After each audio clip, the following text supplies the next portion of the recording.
Pakistan stock exchange میں کاروباری ہفتے کے چوتھے روز جمعرات کو مارکیٹ میں تیزی کا رجحان دیکھا جا رہا ہے۔ P S x hundred index 221 points کے اضافے کے ساتھ 40,883 پوائنٹس کی سطح پر ٹریڈ کر رہا ہے۔ آج صبح سے ہی مارکیٹ میں تیزی دیکھی جا رہی ہے۔ صبح سے اب تک مجموعی طور پر 269 کمپنیوں کے حصص کے بھاؤ کا کاروبار ہوا، جس میں سے 174 کمپنیوں کے حصص کے بھاؤ میں اضافہ، 78 کمپنیوں کے حصص کے بھاؤ میں کمی، جبکہ 17 کمپنیوں کے حصص کے بھاؤ میں کوئی ردوبدل واقع نہیں ہوا۔ مارکیٹ ماہرین کا کہنا ہے کہ مارکیٹ میں اتار چڑھاؤ کا سلسلہ آئندہ بھی جاری رہے گا۔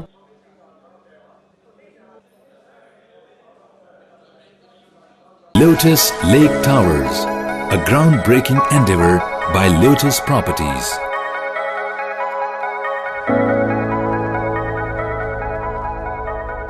پاکستان میں پہلی مرتبہ حالات حاضرہ کے مختصر مگر جامع پروگرامز، خبروں، تبصروں کے علاوہ دیگر سماجی، تجارتی، ثقافتی، تفریحی، معلوماتی، مذہبی، تعلیمی، صحت اور بچوں کے پروگرامز صرف TNN TV پر۔